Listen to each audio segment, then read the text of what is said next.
नमस्कार। रिपोर्ट राजस्थान में आप सभी का स्वागत है। आपके साथ मैं हूं कुलदीप। बुलेटिन की शुरुआत करते हैं बड़ी खबरों के साथ।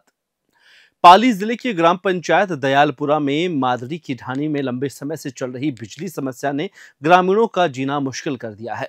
क्षेत्र में लगे छोटी ट्रांसफार्मर के कारण बिजली आपूर्ति बाधित हो रही है, जिससे आमजन को भारी परेशानियों का सामना करना पड़ रहा है। ग्रामीणों ने जोधपुर विद्युत वितरण निगम लिमिटेड के सहायक अभियंता को पत्र लिखकर बड़ा ट्रांसफार्मर लगाने की मांग की है। उनका कहना है कि बिजली कनेक्शनों की संख्या लगातार बढ़ने के बावजूद छोटा ट्रांसफार्मर पर्याप्त नहीं है, जिससे विशेषकर गर्मी और बरसात के मौसम में पंखे, बल्ब और अन्य उपकरण काम करना बंद कर देते हैं। माउंट आबू में रिहायशी क्षेत्रों में भालुओं की लगातार आवाजाही से आमजन और पर्यटक दोनों ही दहशत में हैं। बीती रात एक भालू को कचरे के ढेर में भोजन तलाशते हुए कैमरे में कैद किया गया। यह सिलसिला रुकने का नाम नहीं ले रहा है। भालुओं की आमद का मुख्य कारण शहर में फैला हुआ कचरा बताया जा रहा है। भोजन की तलाश में भालू जंगल से निकलकर आबादी वाले क्षेत्रों में पहुंच रहे हैं, जिससे शहर में भय का माहौल व्याप्त है। वहीं उस मुद्दे को लेकर महात्मा गांधी पालिका पुस्तकालय में एक विशेष बैठक आयोजित हुई, जिसमें भालुओं की बढ़ती गतिविधि पर चिंता जताई गई। पाली पुलिस ने एक साल में फरार चल रहे 5,000 रुपए के इनामी मादक पदार्थ तस्कर प्रहलाद पाटीदार को मध्य प्रदेश के नीमच जिले से गिरफ्तार कर बड़ी सफलता हासिल की है। जिला पुलिस अधीक्षक पूजा वाला ने जानकारी में बताया कि यह कार्रवाई अतिरिक्त पुलिस अधीक्षक विपिन शर्मा और वृत्ताधिकारी पाली ग्रामीण रत्नाराम देवासी के नेतृत्व में की गई। विशेष टीम का गठन रोहट थाना प्रभारी पाना चौधरी के नेतृत्व में किया गया। इस टीम ने एनडीपीएस एक्ट के तहत वांछित को गिरफ्तार किया है। आरोपी लंबे समय से फरार चल रहा था, उसकी तलाश भी की जा रही थी। सिरोही जिले की मंडवारिया ग्राम पंचायत देलदर में भाई बहन के पवित्र रिश्ते को समर्पित एक दुर्लभ और पारंपरिक रस्म करीब 32 साल बाद पुनः जीवित की गई। इस दौरान गांव में करीब 500 विवाहित महिलाएं, बेटियां और उनके भाई इस ऐतिहासिक परंपरा समुद्र मंथन में शामिल हुए। कार्यक्रम की शुरुआत गांव की महिलाओं ने पारंपरिक रंग बिरंगी वेशभूषा के साथ घरों में पूजन किया। उसके पश्चात सर्व समाज की महिलाएं और युवतियां ढोल, नगाड़ों और जुलूस के साथ गांव के मुख्य तालाब पर पहुंची। तालाब में भाइयों और बहनों ने साथ में उतरकर पूजा अर्चना की। बहनों ने तालाब का जल ग्रहण कर भाइयों की दीर्घायु, सुरक्षा और समृद्धि की कामना की। वहीं भाइयों ने बहनों को चुंदरी उड़ाकर रक्षा का वचन दिया। सुप्रीम कोर्ट द्वारा आवारा कुत्तों को पकड़ने और कैद करने संबंधी आदेश के खिलाफ अलवर में विरोध तेज हो गया है। नंगली सर्कल पर बड़ी संख्या में पशु प्रेमियों ने इकट्ठा होकर प्रदर्शन किया और आदेश को क्रूर और अवमाननीय बताया। प्रदर्शन के दौरान स्थानीय पशु प्रेमी रेखा मेलावत ने कहा कि कुत्ते भगवान के दूत होते हैं।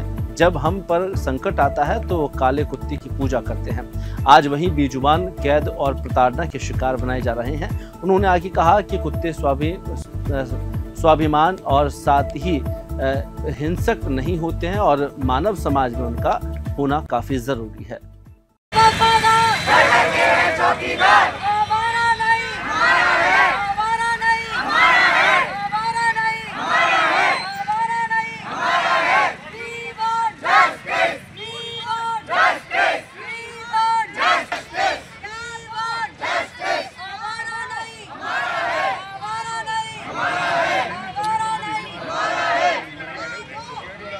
विश्व धरोहर चित्तौड़गढ़ दुर्ग जो अपनी ऐतिहासिक भव्यता और सौंदर्यीकरण के साथ शौर्य गाथा के लिए जाना जाता है, अब जाम और अव्यवस्था के कारण चर्चाओं में है।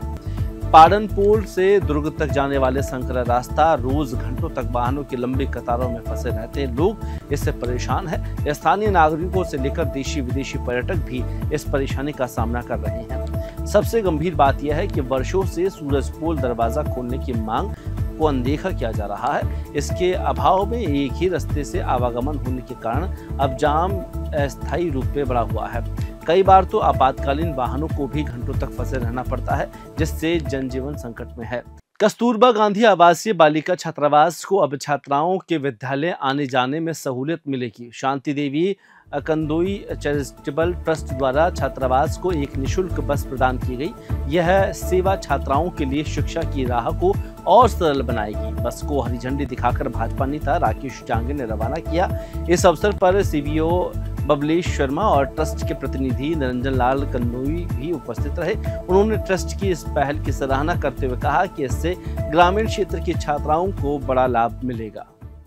शेखावटी के मिनी हरिद्वार कहे जाने वाले प्रसिद्ध तीर्थ स्थल लोहारगढ़ में गोगा नवमी के पावन अवसर पर मालखेत बाबा की 24वीं कोसीय परिक्रमा विधिवत रूप से शुरू हुई, जहां पर खाकी अखाड़ा मंदिर के ठाकुर जी की पालकी में विराजमान कर श्रद्धा पूर्वक सूरज कुंड में ले जाया गया, जहां पर उनका वैदिक रीति रिवाज के साथ स्नान कराया गया और पूजा अर्चना की गई। इसके पश्चात संत महात्माओं और श्रद्धालुओं ने मालखेत बाबा की जय के जयघोष के साथ परिक्रमा यात्रा का प्रारंभ किया। सभी बड़ी संख्या में पहुंचे हुए श्रद्धालु सूर्य कुंड में आस्था की डुबकी लगाकर परिक्रमा में शामिल हुए। परिक्रमा का प्रथम पड़ाव किरोड़ी धाम रहेगा, जहां पर रात को कीर्तन और भजन के साथ सत्संग का आयोजन किया जाएगा।